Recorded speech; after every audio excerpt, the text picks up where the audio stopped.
Hello, this is a tutorial recording on how to use Coggle. And Coggle, if you are not already familiar with it, is an online app that is Google cooperative, and it helps to create online digital versions of mind maps. Now, since it's Google cooperative, if you already have a Google account, you can very easily sign in with Google. It's also Microsoft compatible, so either works. Now we're going to log in. Okay. Now I've already done work with this, right? But I'm going to show how to do it. Okay. Now there is two options with Coggle. You can get a paid subscription. All right, you don't necessarily have to have a paid subscription. With a paid subscription, you do get more space. And for example, you can have private diagrams. Okay, in this case, you can have up to 3 private diagrams, unless you make most of your diagrams public because you're sharing them or whatever. So if you can make as many diagrams as you want other than that, if they're public. Now, we're going to see about how to create a diagram. Now, let's see. Opening a new diagram. Now, me personally, being an English teacher, okay, I like to use Coggle to create connective diagrams for showing connections between pieces of literature. So I'm going to make my base box between literature. Or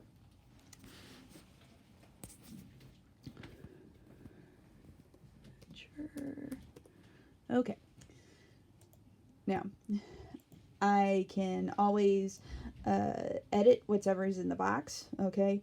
Or, okay, and in this case, I could add it, make it this. I also have the option, I can add pictures, I can add links, and I can add icons, all right? Now, to change color and everything else, I have to be out of the inbox editing, okay? And I right-click, okay, and I can choose from the option wheel colors. All right, so I'll put red. All right, now to make connectors off, okay, it's fairly intuitive. You go to one of the stems, okay, and you add a plus, okay, and it will open a stem with a connector. Now, let's say I'll use the novel Jefferson's Sons by Kimberly Brubaker Bradley, okay, as my option.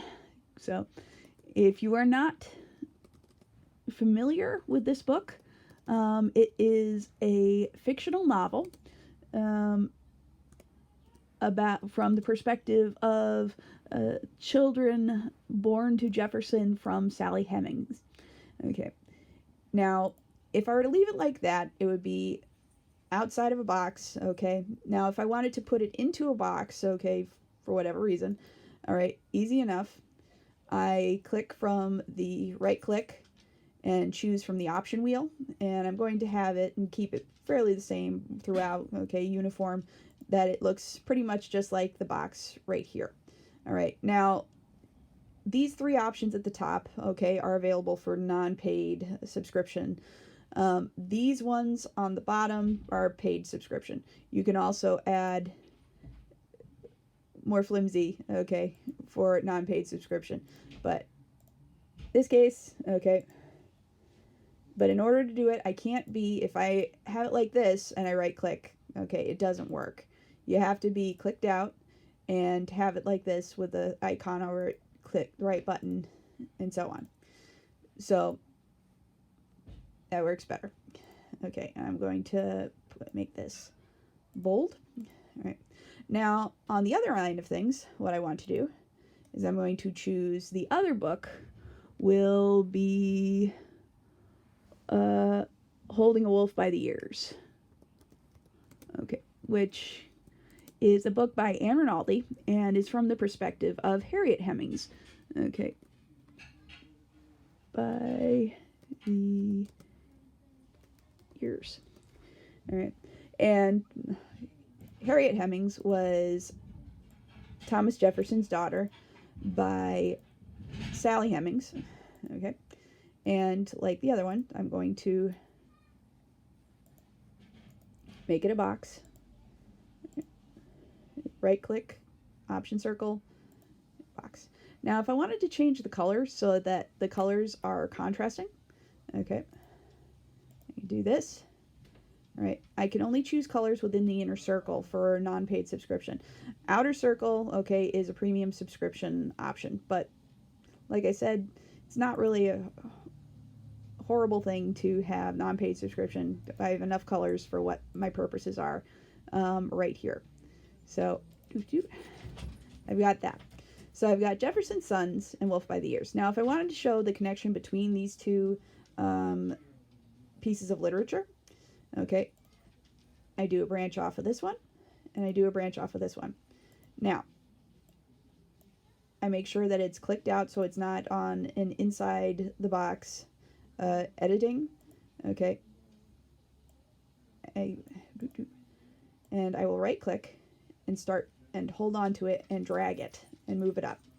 Now how do I connect it to this one? Okay, well I take this one and I drag it down. Now what ends up happening as I do this, the closer I get, the two of them end up joining together.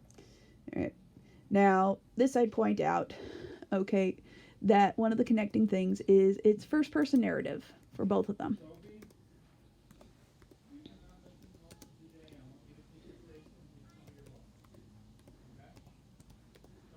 Okay, so they're first person narratives. Okay, return. All right. Now, what makes them slightly different? Okay. One deals more with the male slave perspective, being it's from son's perspective. Okay, and opposed to female slave perspective.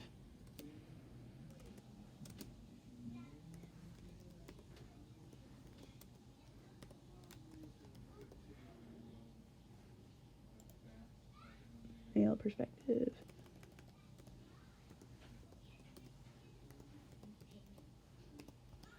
Okay, and I can go into the various other ways that they connect and okay, and the branching things and what makes them similar and so on, and work off of this. All right, but it's a fairly nice system. Okay, another book if I wanted to add yet another branch, okay, off to the side here.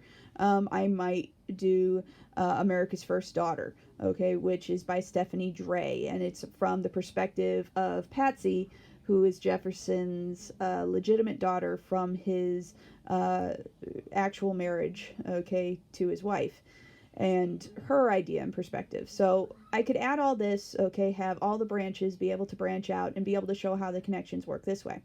Now, to look at a more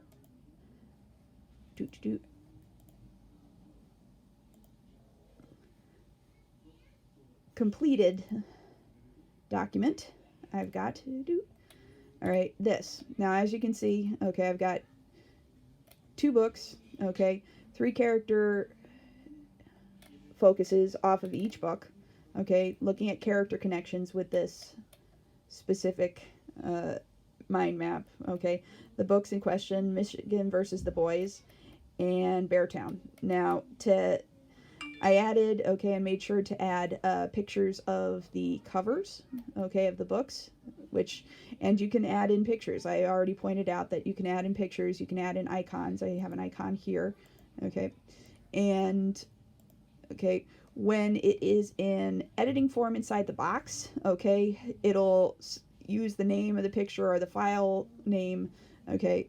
Don't get panicked if you do that and go, oh my goodness, it didn't hit or something's wrong with the file. No, it's just once it goes into non-editing mode, it shows what it should look like. With the picture, okay, you download a picture, save it into your files, and you're able to upload it from here. So uploading a picture would be clicking on that, picking your pictures from a previously saved file, and being able to use it like that. But the hyperlink language, okay, shows up when you're in the editing mode. As soon as you get out of editing mode, you see the picture. All right? So just so that you don't panic. I know that I initially was a bit confused by that when I was trying to do this and teaching myself how to do this. But you're able to add connections, okay, explain how characters connect, okay, or how characters in multiple works may be similar, okay, or character types. You can go into archetype. Another possibility for how to use this as a teacher would be if you've got a smart board, okay, or a Promethean board. You would be able to put this up on the Promethean board and work together as a class, walk through, come up with how to do connections and so on as a class with a Promethean board, or have a shared mind map that all members of the class have, and everybody can add their little pieces and so on, so that it is a cooperative mind map. It has a really nice layout. It's fairly easy to use. It takes a little bit of practice sometimes with the dragging if you're not used to doing the dragging and dropping connective. I do recommend using a mouse with it, whereas with a Chromebook and so on, you might have just the pad. It still works with the pad. You still are able to do a left click, right click using the pad options, but the mouse option is a little bit more responsive. So you can attach a mouse to a Chromebook and have it work, and it will work a little bit better. You can still be able to do it without a mouse, but it helps to have the mouse. And that is my tutorial.